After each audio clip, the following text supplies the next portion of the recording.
Good afternoon, everyone. I'll just give it a few more minutes to make sure that we have everyone online.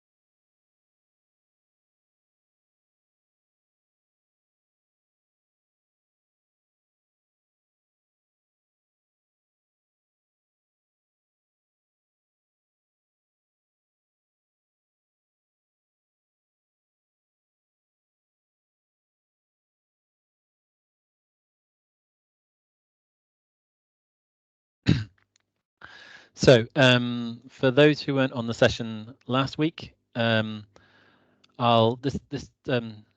week I'm going to start off by going through a few of the new features we have on our website. These are the new features you may have seen part of the 12 Days of Christmas campaign that we had on LinkedIn over the Christmas period. So there's some new features that we're releasing for the 2024 season. This isn't all of the new features, but this is a selection of the new features that I'll be going through. Most of these features will be being released onto the website over the next month, with a larger update coming for the robots at the end of February. And that will then include another later session where I'll be going over what the differences are that you'll see on the robots and on the terminal. So yeah, I'll start off with approximately an hour presentation going through these features. That'll be followed then by an approximate hour session where you're free to ask questions, and I'll try and provide some answers.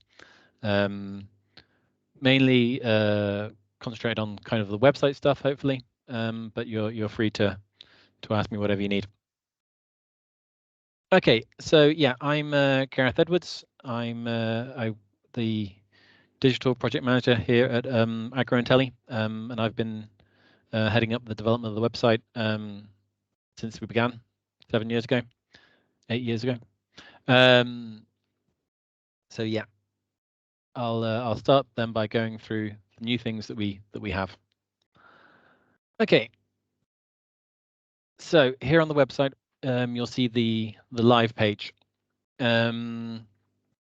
A few new features we added towards the end of last year that you may have not seen. When we click on a live robot here, we now see the name of the plan, the name of the field, and the name of the operator. This is the operator that when you're selecting the plan on the robot, you see a drop-down list and you're able to pick your name there. So anyone observing the robot can see who it is that started the plan. And then we have this nifty little thing here, which shows the progress of the operation. In here, you see the number of minutes that you've been driving. If I turn on the coverage, you'll see the hectares that we've covered already in our driving, and you'll see the remaining time you've got left in this operation.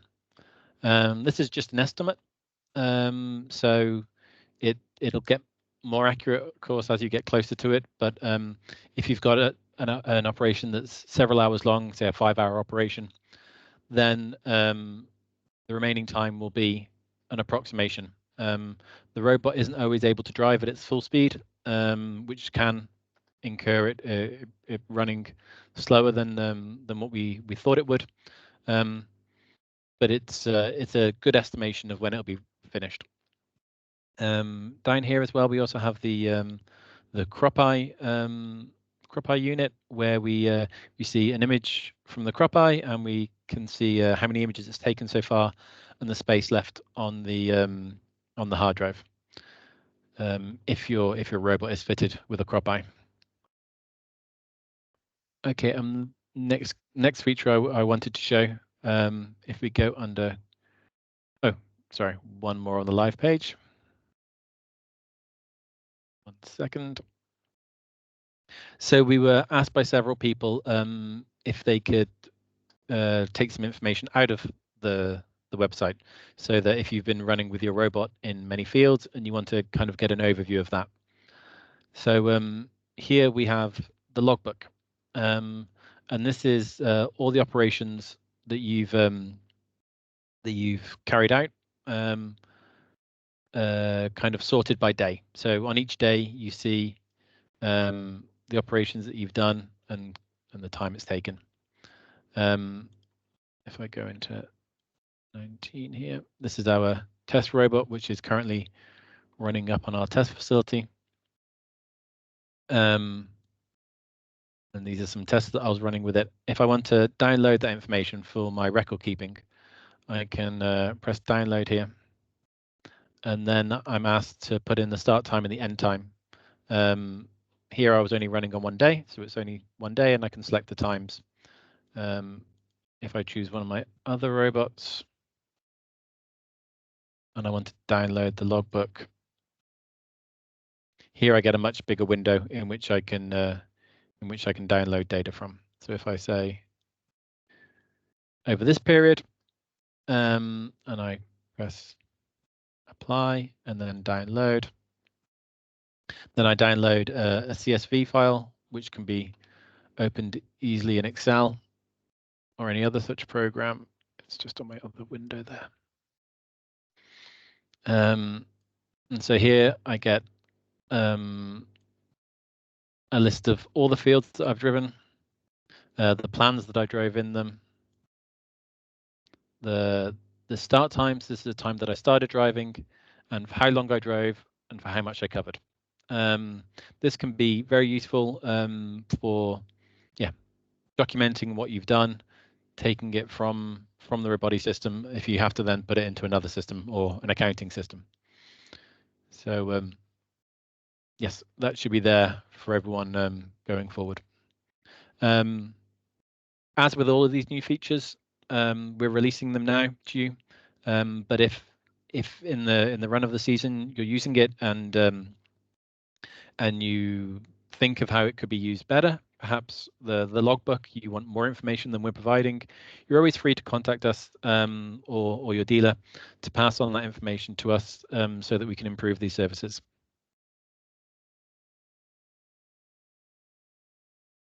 Okay, so here, next one is under the create plan.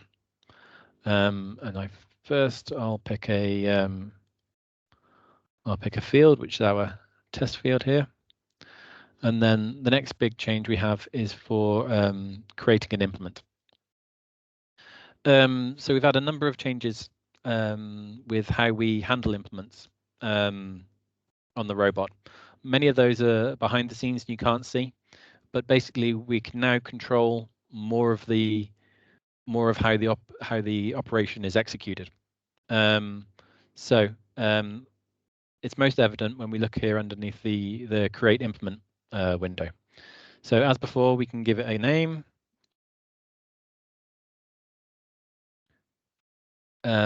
We've then got we've added two new types of implement you can have here. So we can now have a rotavator and a harrow. These types are mainly used for your own kind of sorting your implements. So as you know, here your implements are sorted by type. So it's just so you can keep different types of implements together. So if I go back in, sorry, so it's a 3-meter harrow. If I choose harrow type, we then have the working width, which is the same as before. This is the width of the implement. The width of the implement will be working. It might be that if you've got a seeder, you then add a little bit more to it so that it's not the actual distance between the coulters, but it's the distance that it's working. So if I put that as 3 meters, we then have the length of the implement, and this is the length between where it first engages the soil to where it last engages the soil, or where it first works to where it last works. This is so that we can make sure when we're driving into the rows, we put down the implement at the beginning of the row and we lift up the implement when the last part has gone out of the row. So this is to make sure we get full coverage of the work area with the implement. I'm just going to put a 0 offset for that. And then finally, we have the distance between the GPS and where it's going to start working. And again, this is the same as it's been before, so I'll just put 1.4. Next, we get into the implement settings. And whereas before we had a number of boxes here where you could enter in the working speed, the non-working speed, and things like that, we've now split it out into you add all of your working implement settings and then you add the non-working implement settings. This is going to be a little bit tricky to get your head around to start off with, but it makes it more clear, and it means that you can actually do more controlling. So if we start with the working, we first add the speed that we want to drive. This can be anywhere between 0.4 kilometers an hour and 5 kilometers an hour. So if I just say we'll go at 3, I can then define what the hitch height will be. This is a new feature before. No, sorry. On the working, we've always been able to define the hitch height. On the non-working, we're also able to define the hitch height. So I can either say that I want the hitch to be a specific height, anywhere between 0.3 and 0.8, or I can have it as floating. In floating, we let it down on the hydraulics, meaning that it's the implement itself is controlling the height it is. Again, this is the same as what we've had it before. It's just shown in a slightly different way. We are then on the new LRs able to control the hydraulics. If I click on one of these, you see the hydraulic block here. We have 3 sets of hydraulics. We have the yellow, the green, and the orange. Each one we're able to set to between 0 and 100, and either in a positive way or in a negative way. These controls are the same as what you'll be used to from the terminal. It's the same icons, so the hydraulics act in the same way. On the new LRs, the orange hydraulics is actually used for powering the PTO. So here, if you want the PTO to work with the new LR, you can set it to 100. And then for duration, you can either set it to go continuous, which means all the time that it's working, it'll just be driving the hydraulics, or you could put it to be a duration. So say, for instance, you've got an implement that needs to be folded out when you start working, and you've hooked it up to your yellow hydraulics. Then we could say that as soon as you start working, you want to say do 10 seconds in the positive direction on the hydraulics, which would open it up, and then on the non-working, you would put it in the negative direction so it could close it down again for 10 seconds. But this means, yeah, so as soon as it changes from working to non-working, if you put a duration on it, it'll just do it for that short duration and then stop. Or you can have a continuous, meaning it does it continuously through the whole of the period of time that it's either in the working or non-working state. I hope that's clear. We've also still got the PTO here for the 150D. That's controlled in a slightly different way. So if you're going to be driving this implement with a 150D, then you still can say a PTO and a speed. And we've got the implement connector. This is a connector on the back of the rear body, the M12 connector, which sends a signal to an implement saying that it's working. It's not for all implements, but specific implements such as the cult weeder uses a signal from the rear body to tell it when it's working and when it's not working.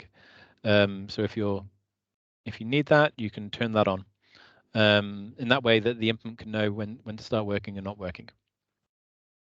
So once you've gone through and defined all your working settings, you can then switch to your non-working. And again, this may seem more complicated.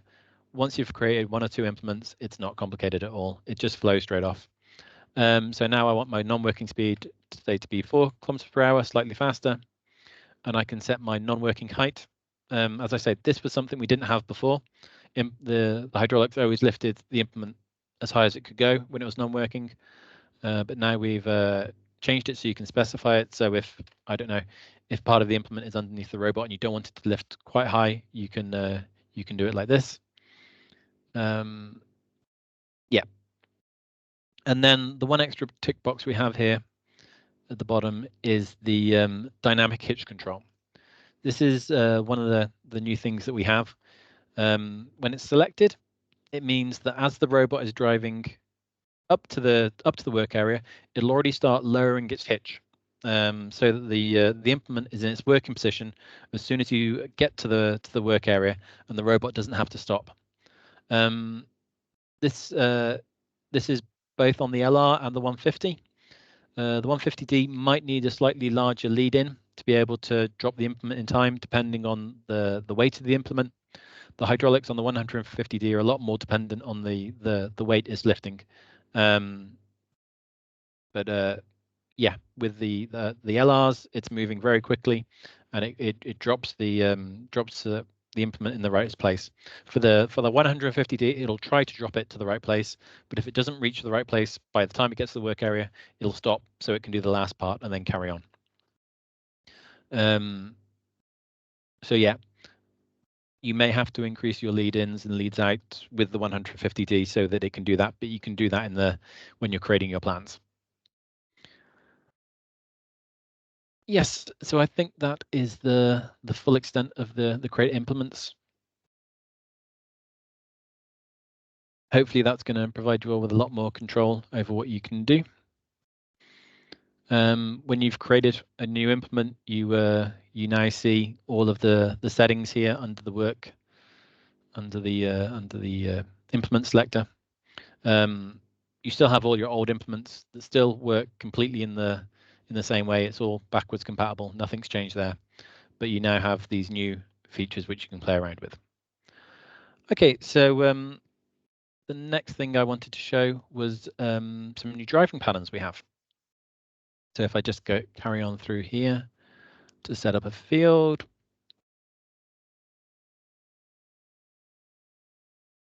So here under driving patterns, before we had row by row optimized and grouped. Now we've introduced 2 new ones, which are coiled, meaning we go up 1, down 3, up 2, down 5, up 4, down. So you kind of jump over 1, then jump back, then jump over 2, then jump back, then jump over 2, and so you're kind of going across that field, creating kind of a coil. And the final 5th one is this back and forth, where you go up 1, and then down 3, up 5, down 6, up 4, down 2. So in this way, you're skipping 1, skipping 1, skipping 1 all the way across the field, and then turn around and come back. Both of these methods have been designed for the same reason, so that when you're working the field, both of the wheels of the robot are driving in similar soil. So if you were interacting with the soil and then going up and doing a row by row, when you're coming down the second row, one side of the robot is in a worked area and the other side is in a non-worked area. This can be undesirable for many reasons. If the soil is very soft, it could cause the robot to tilt a little bit.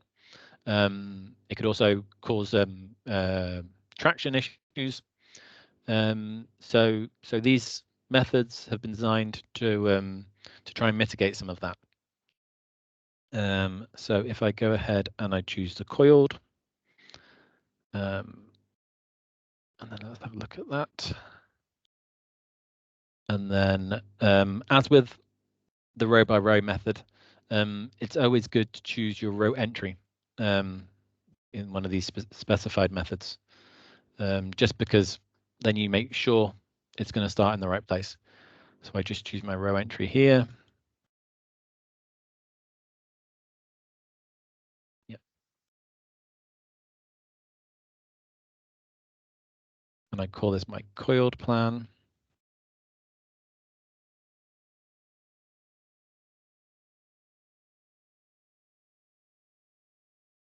Then I'm just going to go back actually and create exactly the same plan, but with the different driving method. So if I come through here, choose my robot, my weeder, starting point, AB line, and I'll choose the back and forth method.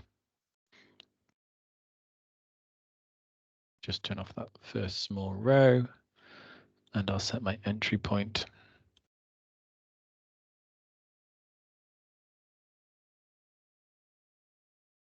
And I'll call this my back and forth.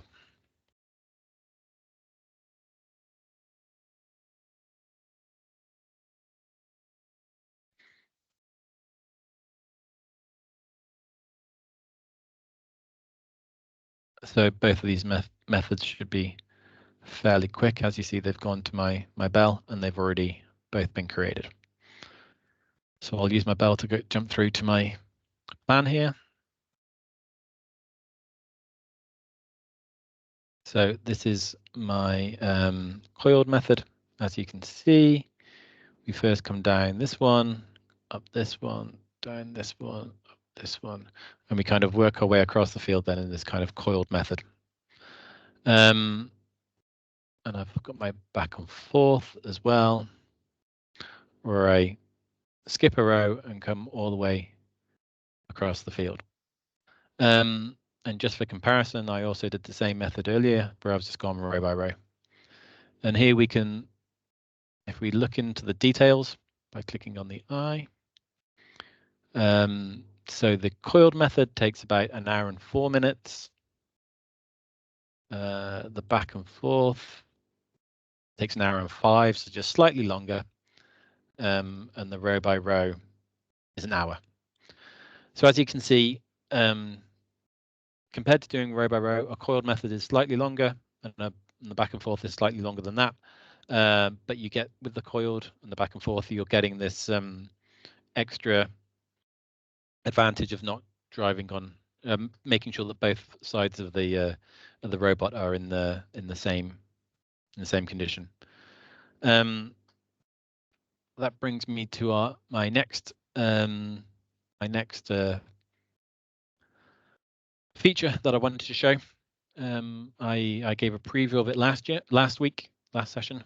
But here, when we come through into our view plans, if we hover over a plan, we see all these icons here. So we can copy the plan, we can edit the plan, we can download the plan, and now we can simulate the plan. So if I just go into the simulate plan here. So here we get an image of the plan and the robot, and we can preview it. If I press this big green button, it starts to work. And here I can just use this to help me verify that the robot's gonna drive exactly as I want it to.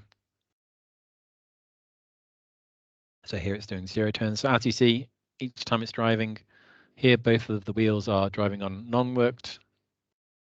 And then when we turn around, we have both of our wheels on worked. Which can, so when we're doing play here, we've also got these speed up buttons.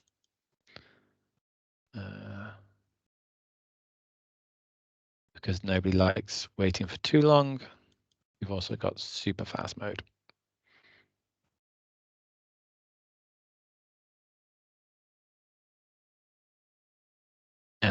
We also have even faster mode where you can drag the robot across the field yourself. Oops. And then when you want it to pick up again, you can press play.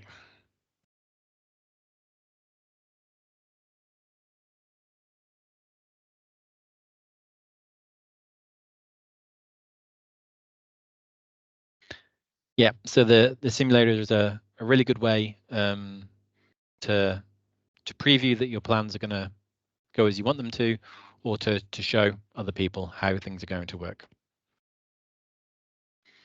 The next new feature that I hope to show you is about documentation. So here I'm going to go to a field that I already have.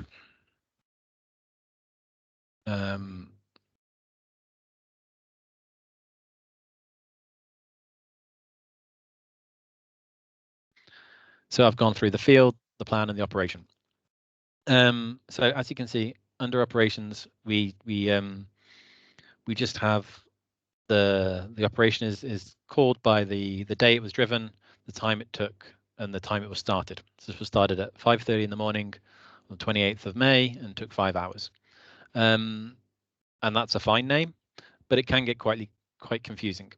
So we've added an extra feature here where we can change the operation name, just so it's more clear to you in your documentation what things are doing. So if we actually took this one and we called this second cleaning,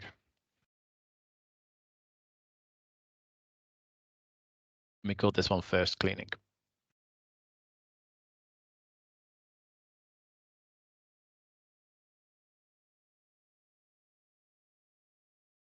So now when we go into operations, we can see a lot quicker what it is we actually meant by each of these operations.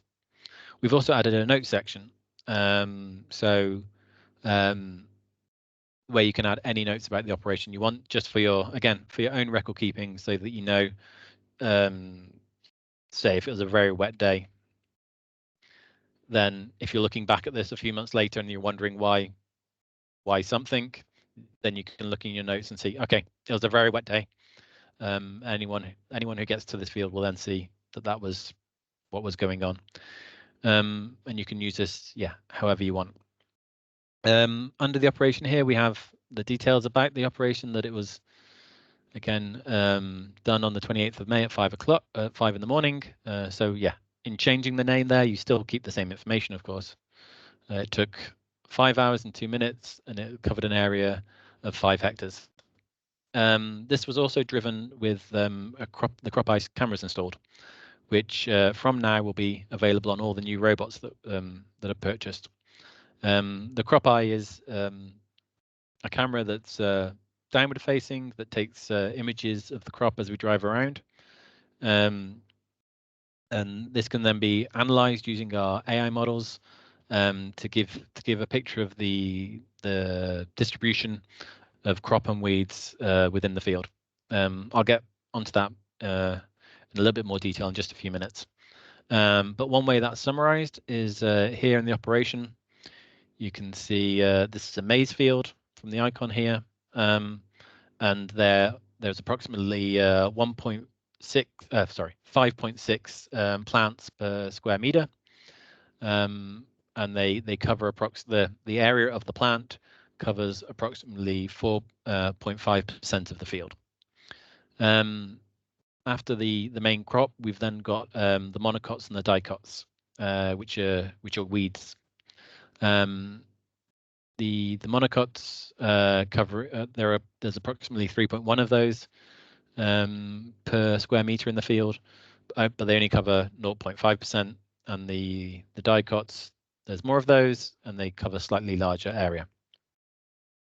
So another feature then of the crop eye is that we have the virtual field walk.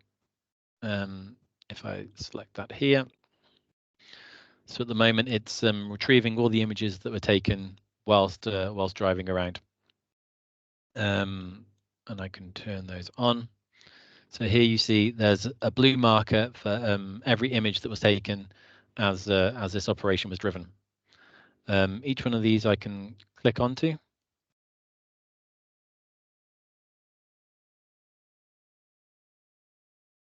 It's just taking a second here to retrieve the image. So here I've got the image that was taken from, as I say, the downward facing camera at the front of the robot. And if I show enhancements, and then I zoom in, you can see these squares highlight the box of the plant. So you can see these are the maize plants in a line here, and then the smaller blue squares are the dicots. So in this way, you can get, we call it the virtual field walk, because instead of going out to the field, you can, from the comfort of your office, click around and see what the conditions are in the field. Yeah, here you can. I just go back to those. This is nearer the edge of the field, of course. So here there's a lot more weeds, a lot more of these blue boxes cropping up than we'd expect to see in the center of the field, where we've just got nice crop lines. Yeah, so all these images are collected automatically when the robot drives, uploaded into the system, and then filed here in the operation. So you've got it all filed together for your record keeping. But then what do we use those for? So in the past, we've made maps. You can make maps per operation here. Say if I wanted to see a map of the density of the monocots, I can click here, so I can see a basic map of where the different trouble areas are with my monocots. But from this, we can actually then go into our crop eye map creator. So if I come in here, again, this is a new feature which will be available for those with the crop eye system. I've got my fields here. And so I first click on my farm, and then I can add a field. So I can pick however many fields I want so that I can start generating maps for them. Sorry, I can pick the year as well. If I pick the right year, I have more data. So I have this field here, which was the one that we were just looking at. I can then step through fetching all this data. So whereas before we could only kind of generate maps and collect it based on an operation, with this new setup, we're aiming more to be able to create maps based on a field basis. So that if you need to do two operations in the same field to collect all the images, then you can put them all together per field later. So here I have a selector where I can see this is a collection of all the images I took in this field over the whole season. But I can narrow that down. Say if I just, the red marks are the days when I collected images. So if I just looked at the first ones here, I just collected a few images as I was driving around. And if I go to, but if I want to do a good map, I can come to the final one here. So this was the final cleaning. This is when we have the largest crop. Again, I've got all my images here. As you can see, when I zoom in here, you see the nice crop lines and just a few weeds. I can download that image if I want to, so I can store it as a high resolution image on my computer, or I can leave it here. Again, if we look at this top part of the field, yeah, we see that there's more weeds up here. And here by the gate, I think there's more weeds too. Yeah.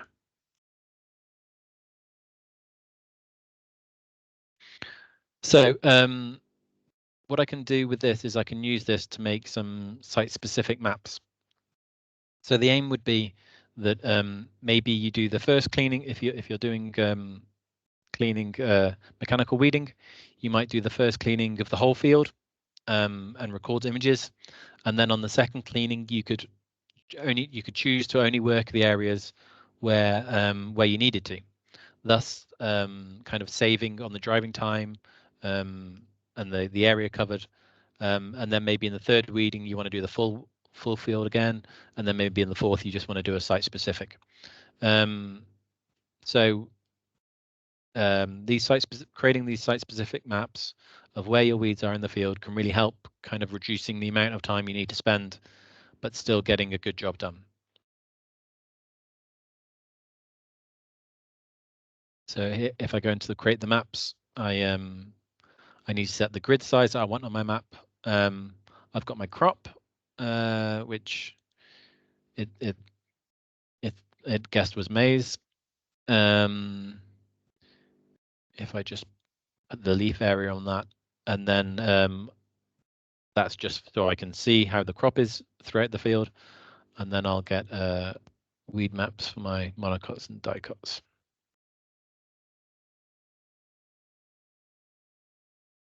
So again, this is using the same bell system that we're used to, where it sends them off in the bell, but they'll probably already be done by the time we get there. So if we go into manage, and we go into my field, yeah, we've already got them here. I did these slightly before, so I'll just delete the ones that I did before.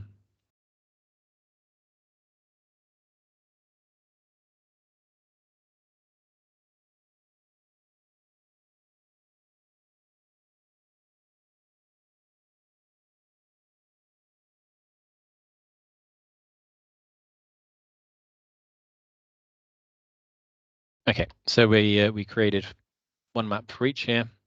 Yeah, as you can see, under the dots here, you can delete the maps. You can change the name of them so that you you know what they are more, or you can upload them as a work area, which I'll get to, or you can download them as a shapefile.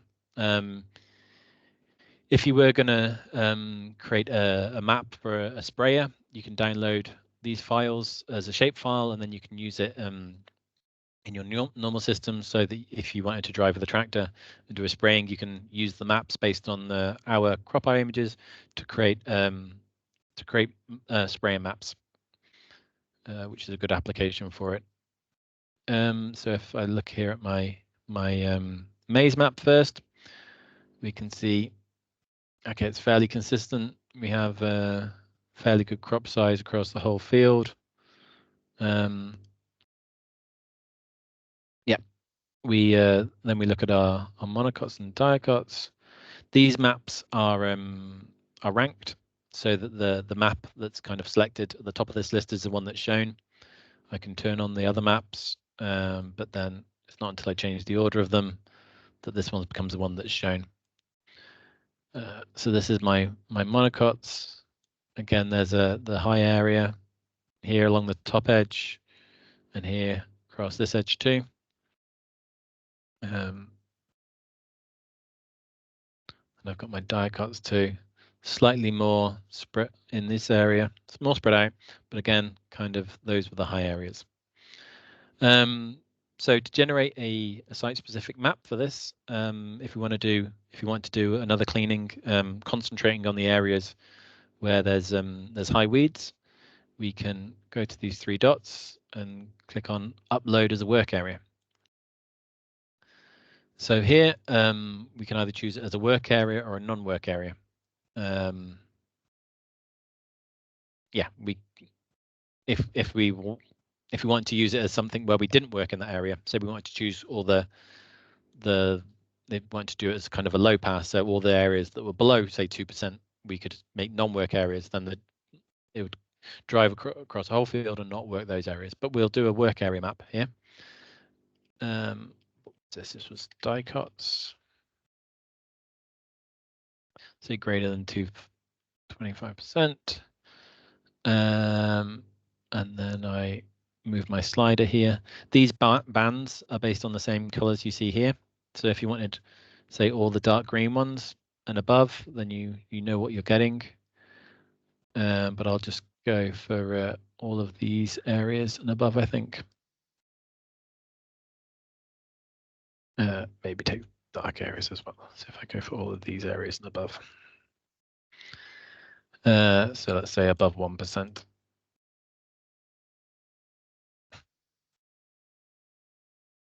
And then I upload that. Then we create this map and automatically put it back into our map generator. So from here, I can go back to create plan.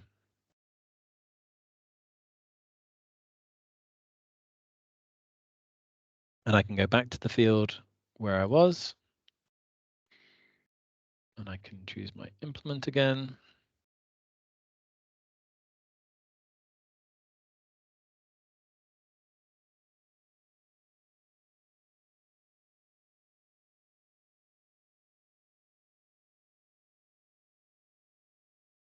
Then under advanced options, where is it?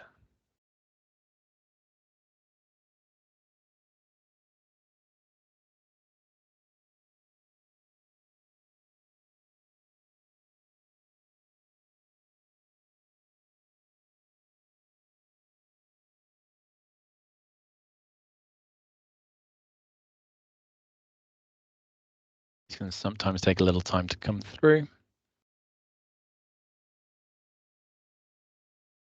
Perhaps I didn't create it properly.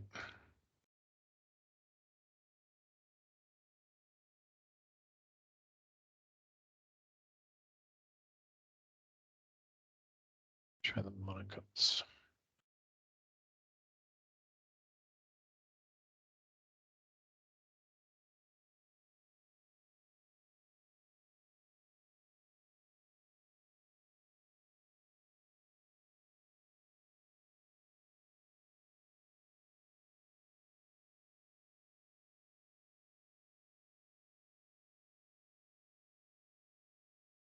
They come back to here.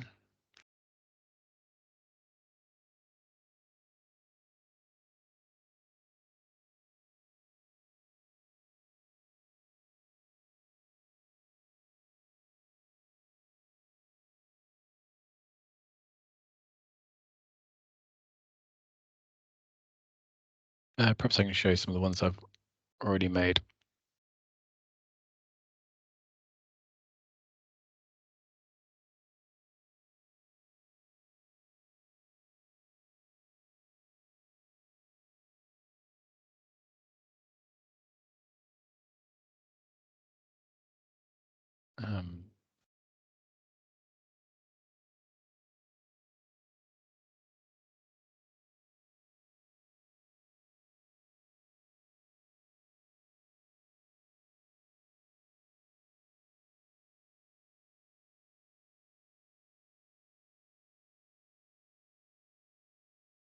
Yes.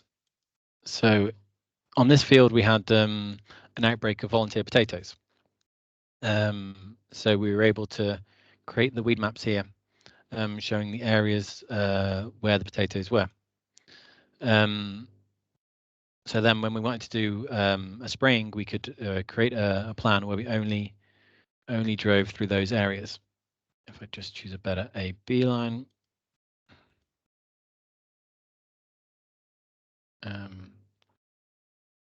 So then this will create a plan where just going through these areas will work, and then all the other rows will be ignored.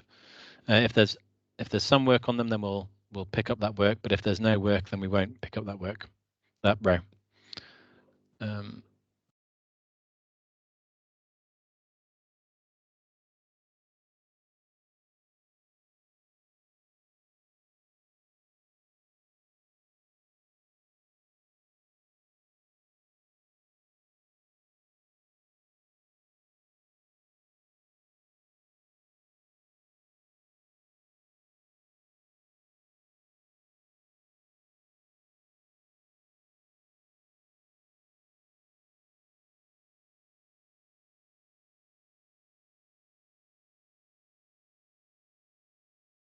So here, just making a potato spraying map.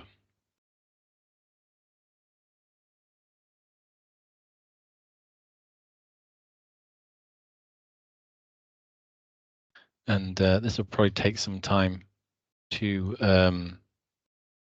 generate the plan because it was quite a large field. But I'll see if I have any of the other plans here.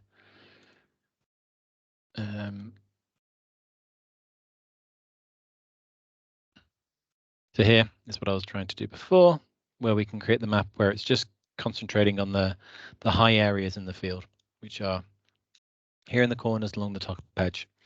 So here, there's no work needs to be done in the main area of the field, but it'll just drive around the headlands and just weed where we need it to weed, but still sticking to the main rows. So in that way, it's not driving in between the rows, it's not causing extra traffic over the plants, but it's still covering the field in much less time than it would normally cover it if it was covering the whole field.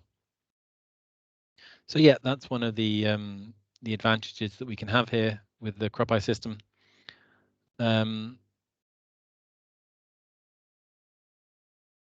Yeah, and I think that about covers all of the new features that I was intending on showing you here today.